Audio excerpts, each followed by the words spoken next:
Going to the coast, been grunting and snorting all evening like a whole herd of bison. Bison never sounds right to me somehow. I have a feeling it ought to be bisons. A flock of bisons. Well, you might say a covey of bisons or a school of bisons. Yes, lovely. The Royal London School of Bisons. Do you think Louise is happy at home? No, profoundly miserable. Family beastly to her? Absolutely vile.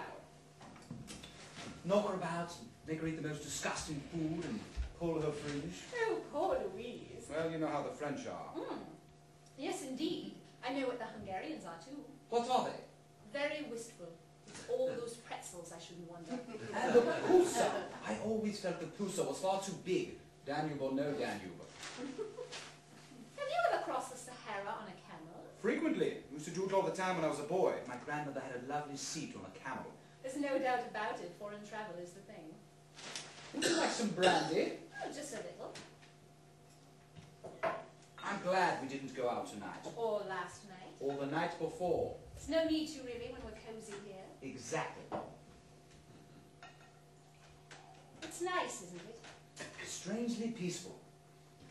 We ought to be absolutely tortured with conscience. It's a bad reflection on our characters. We are every now and then. Well, not every now, not nearly enough. Well, we sent Victor and Sybil a nice note from wherever it was. What more can they want? You're even more ruthless than I am. Well, I don't believe in crying over my bridge before I've eaten it. Very sensible. Personally, I feel grateful for a rather miraculous escape. I know now I should never have been happy with Victor. I was a fool to ever consider it. You did a little more than consider it. Well, you can't talk. I wonder whether they'd met each other or whether they'd been suffering alone. Don't let's go on about it. It really does make one feel rather awful. Well, I suppose one or the other, or both of them, are bound to show up here eventually. Bound to. Won't be very nice, will it? Perfectly horrible. Do you realize we're living in sin? But not according to the Catholics. Catholics don't recognize divorce. We're married as much as we ever were. Yes, dear, but we're not Catholic. Well, it's nice to think they'd sort of back us up. We're married in the eyes of heaven, and we still are. We may be all right in the eyes of heaven, but we look like being in the hell of a mess socially. Who cares? Well, are we going to marry again after Sybil and Victor divorce us? I suppose so. What do you think? I feel rather scared of marriage, really. It's a frowsy business. I believe it was just the fact of our being married and clamped together publicly that wrecked us before. All that and not knowing how to manage each other. Do you think we know how to manage each other now? Well, this week's been very successful. We've hardly used Solomon Isaacs at all. Solomon Isaacs is so long. Let's shorten it to Solix. All right. Darling, you do look awfully sweet in your little dressing gown. Yes, it's pretty ravishing, isn't it? Mind if I come round and kiss you? A pleasure, Lady Agatha. What fools we were to subject ourselves to 5 years unnecessary suffering. Well, perhaps it wasn't unnecessary. Perhaps it ripened and perfected us like beautiful fruit.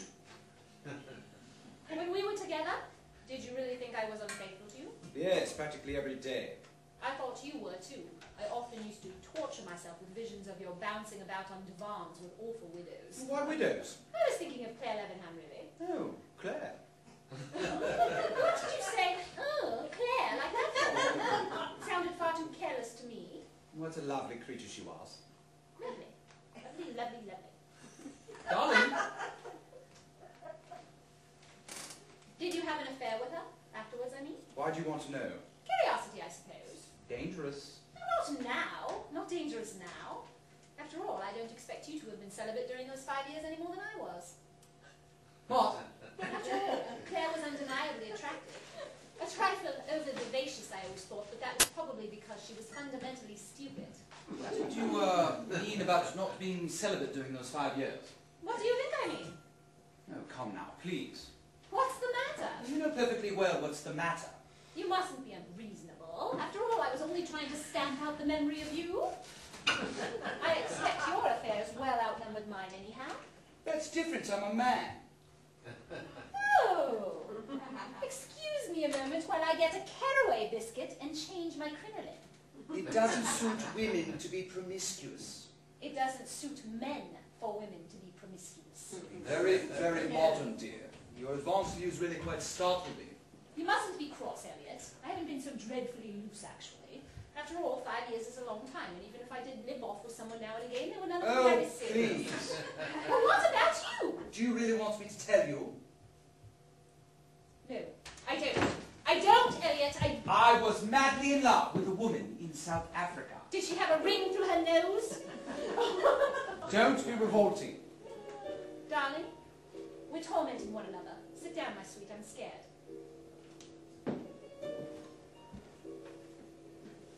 I should have said Solix ages ago. We're in love, all right. Well, you needn't say it so bitterly. Let's try to get the best out of it this time instead of the worst. Hands, please. More comfortable. Much more. Are you engaged for this dance? Funnily enough, I was, but my partner was suddenly taken ill. Yes, it's this damn smallpox epidemic. No, actually, it was kidney trouble. Well, you're dancing with me, I hope. I should be charmed.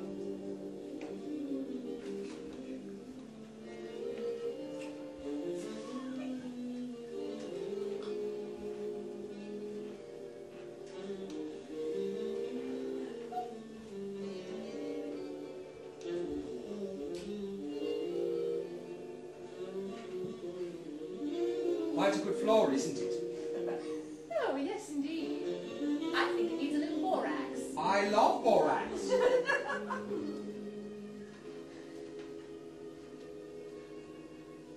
Delightful party Lady Bundles always throws, doesn't she? Enchanting. Such a dear old lady. And so gay. Did you notice her at supper blowing all those shrimps through the ear trumpet?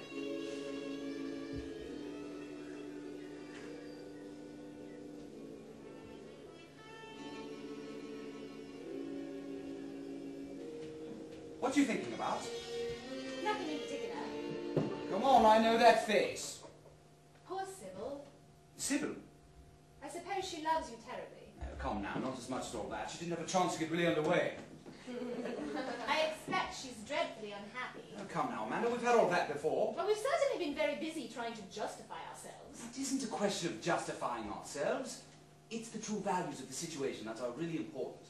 The moment we saw each other again, we knew it was no use going on, although we tried hard to pretend to ourselves that we didn't. What we've got to be thankful for is that we made the break straight away, not later. You think we should have done it anyhow? Of course. Things would have been in a worse mess than they are anyhow. Well, what if we never happened to meet again? Would you have been quite happy with Sybil? I suppose so. Elliot! You needn't look so stricken. It would have been the same with you and Victor. Life would have been smooth and amicable and quite pleasant, wouldn't it? Poor dear Victor. He certainly did love me. Splendid. When I met him, I was so lonely and depressed I felt like I was growing old and crumbling away unwanted. Yes, it's horrid when one begins to crumble. Victor used to look at me hopelessly like a lovely spaniel, and I sort of melted like snow in the sunlight. That must have been an edifying spectacle. Victor really had great charm. You must tell me all about it. He had a positive mania for looking after me and protecting me. That would have died down in time, dear.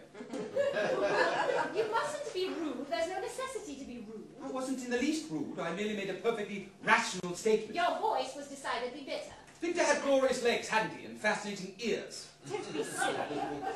He probably looked radiant or flushed and tumbled on the pillow in the morning. I never saw him on a pillow. I'm surprised to hear it. Elliot! There's no note to be cross. What did you mean by that? I'm sick of listening to yapping about Victor. Now listen, Elliot. Oh, my dear Solix, 2 minutes. Solix! No, you're the one who... Solix!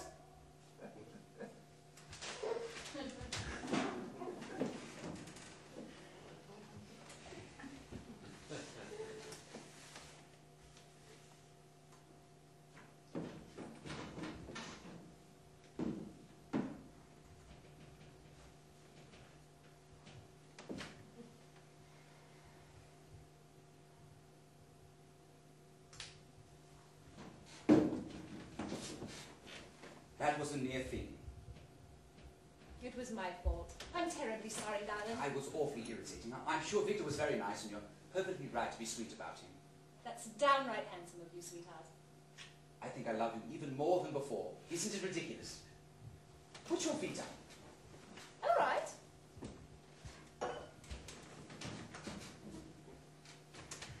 Comfortable? Almost. Wait a minute. How long? Oh, Lord, how long? What do you mean, how long? Oh, Lord, how long? Well, this is far too perfect to last. Well, you have no faith, that's what's wrong with you. Absolutely none. But don't you believe in... No, do you? No, what about... Really, no? Don't you believe in anything? Yes. I believe in being kind to everyone, and giving money to old beggar women, and being as gay as possible. What about after we're dead? I think a rather gloomy merging into everything, don't you? I hope not. I'm a bad merger. You won't know a thing about it. I hope a glorious oblivion, like being under gas. I always dream the most peculiar things under gas. Would you be young always if you could choose? No, I don't think so. Not if it meant having those awful bull's glands popped into me. Cows for you, darling. Bulls for me. We certainly live in a marvellous age. Too marvellous, really. It's all right if you happen to be a specialist or something. Then you're too concentrated to pay attention to the other things going on. But for the ordinary observer, it's too much. Far, far too much. Take the radio, for instance. Oh, darling, let's not take the radio. Well, all right, then aeroplanes or cosmic atoms or television or those gland injections we were talking about just now. It must be so awful for the poor animals to be experimented on like that. And not when the experiments are successful. Why, in Vienna, I believe you can see whole lines of decrepit old rats carrying on like tiller girls. Oh, how very, very sweet. I do love you so. Don't blow, dear heart, it gives me the shivers. Swivel your face round a bit more. That's better. Yes, thank you. You're so terribly, terribly dear, and sweet, and attractive. We were raving mad ever to part, even for an instant. Utter imbeciles. I realized it almost immediately, didn't you? Long before we got our decree. My heart's broke on that damn trip round the world. I saw such beautiful things, darling. Moonlight shining on old temples, strange barbaric dances over villages, scarlet flamingos flying over deep, deep blue water. Breathlessly lovely and yet completely unexciting because you weren't there to share them with me. Take me, please. Take me at once. Let's make up for lost time. Next week. Tomorrow. Done. I must see those dear flamingos. 8 years, all told, we've loved each other. 3 married and 5 divorced. Oh, Angel. Angel. Now, Elliot, you must stop. Why should I stop? You know you adore being made love to. Yes, Elliot, but it's so soon after dinner.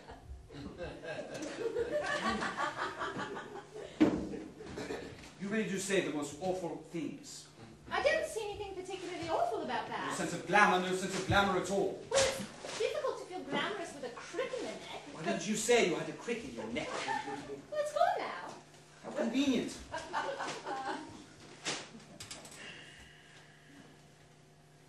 Can really be more irritating than anyone in the world. I fail to see what I've done that's so terribly irritating. You've no sense of tact. Tact? You have no consideration. Too soon after dinner, indeed. Yes, much too soon. That sort of remark shows a rather common sort of mind, I'm afraid. Oh, it does it? Very unpleasant, makes me shudder. Making all this fuss just because your silly vanity is a little upset? Vanity? What do you mean, vanity? You can't bear to think that there are certain moments when our chemical, what do you call it, confused? What do you call it? Please try to be more explicit. You know perfectly well what I mean, and don't you try to Now, patronize look here, me. Amanda. Darling, Solix! But You listen. tripled Solix!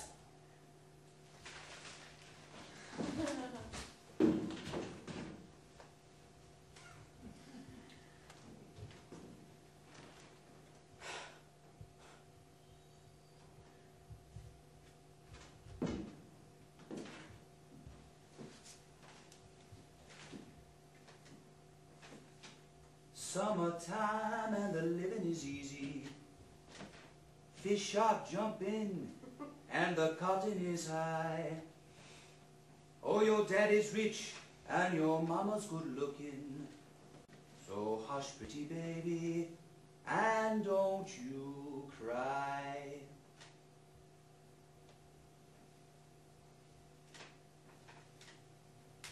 Big romantic stuff, darling. Yes, big romantic stuff.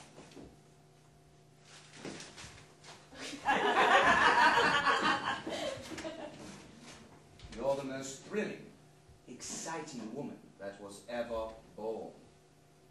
Dearest, dearest heart.